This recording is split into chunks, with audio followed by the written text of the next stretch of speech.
Hello. So we said that Ben Zoma was counting the finger breaths, the distance between the higher waters and the lower waters, and that his gazing led him to go insane.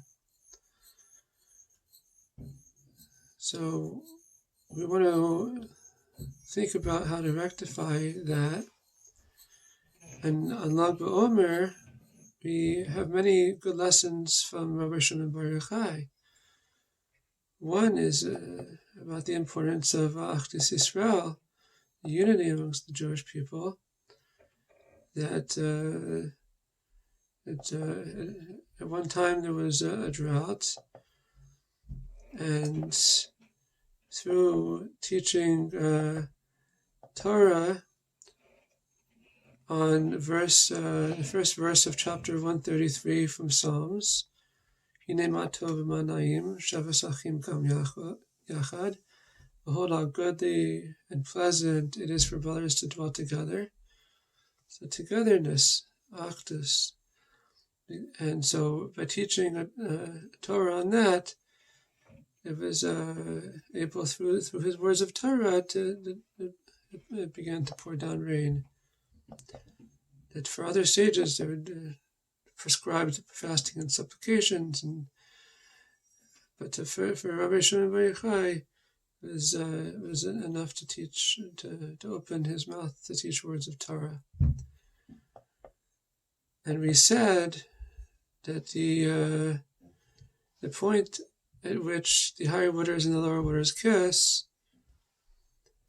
is relates to the it's explained in 137, the riddle of creation, that it relates to the fine structure constant, or 1 over 137, and 137 equals Kabbalah, the numerical value of 137. So by learning Kabbalah, we have the ability to rectify the mindset of counting. So to count also means sipur, tell a story, to connect with our teachings, with das, with knowledge and consciousness. It also means sapphire, a sapphire stone. It also means to shine, to polish and shine. So, but for now, we're going to talk about the resolving power of the ability to count the smallest amounts, and for the sake of bringing out Achdus Yisrael, the unity of Israel.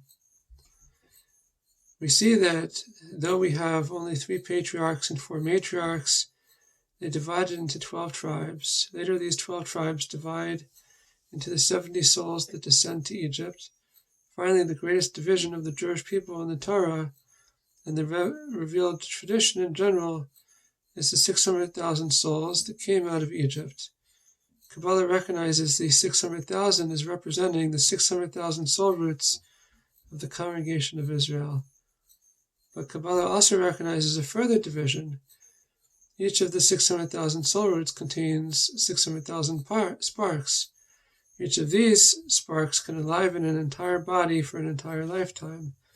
This is the smallest spiritual particle.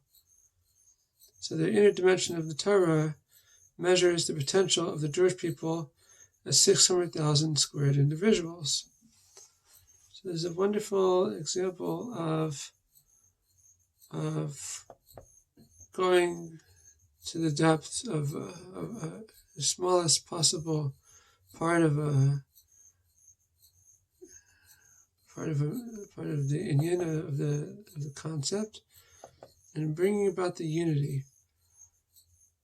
So the proper mindset for counting, for studying the Torah, the inner dimension of the Torah is taught by the Rashbi in the Zohar, is is to resolve to bring about achdus, unity. And this resolve is necessary to bring down the lights of Keter, of the superconscious, down into the physical world. There should be physical abundance. Geshem, rain, also relates to all the material plenty, all material abundance. So before we spoke about the proper communication, a face-to-face relationship between a husband and wife, and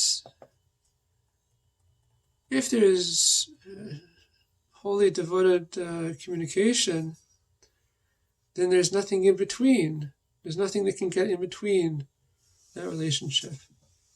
But if not, then what comes in between? The snake. Where we said that Ben Zoma was trying to, along with the other sages, was trying to rectify the sin of Adam.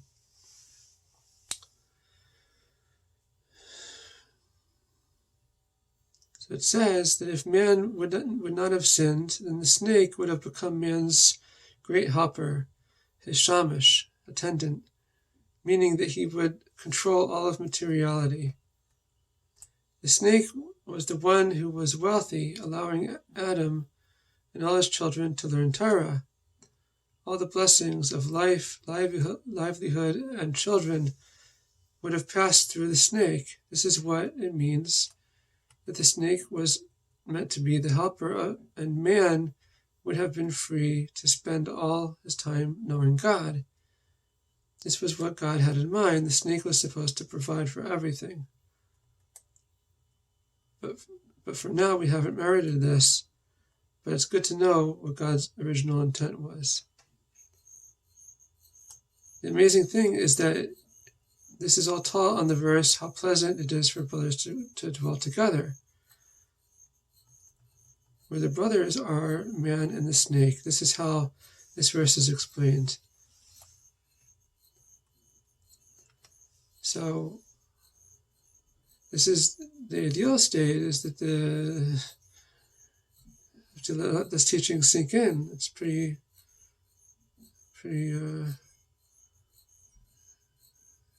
like reframes what we're used to. We're used to talking about Adam and Eve, and then the snake getting in the way, which is exactly what happened.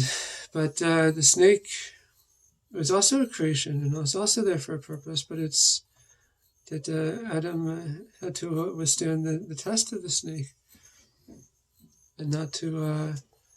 Which essentially means that if there was proper face-to-face communication between husband and wife, then there would be no place for the snake to lead them astray, and then the snake would be their helper, would be man's helper. What was the curse after they were exiled from the Garden of Eden is that the man will have to work by the sweat of his brow to make to earn a livelihood, to make bread. So that's exactly what the snake would have provided. So measure for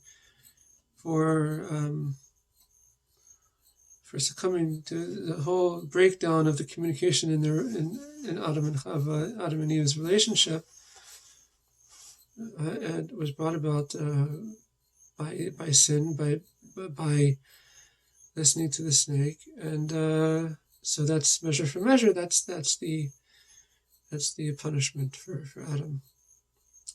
But we see here the potential for rectification is that we think of the snake as a malek, right?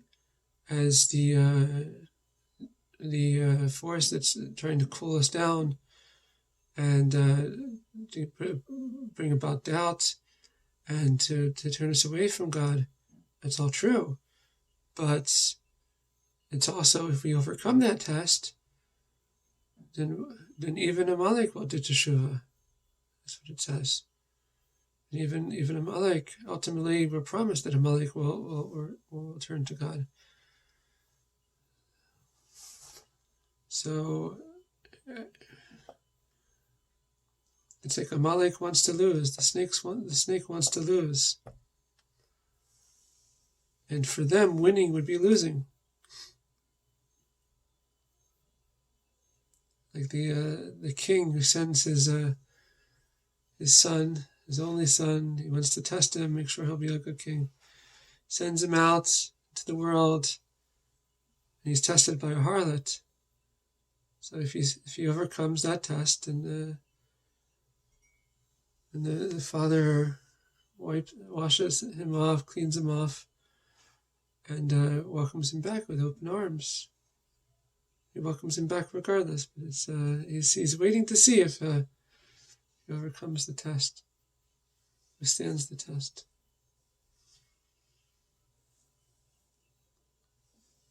So we're going to discuss in the continuation about game theory and chaos theory, and as it relates to this. But the idea that we have in mind is that in order to bring Mashiach, we have to connect with Mashiach so much that he includes himself in each of his Chassidim. The part of Mashiach, as we said, it's like a spiritual children. It's like the rain entering into the earth, the droplets of rain. Because it's the leader of the generation, the tzaddik of the generation, is the Raya Mehemna, the faithful shepherd, and he shepherds the faith of the Jewish people to connect them to God. But it's the leader that brings us all together.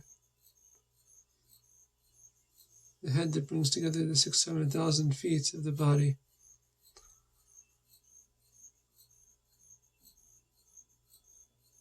So hopefully God willing continue. Thank you.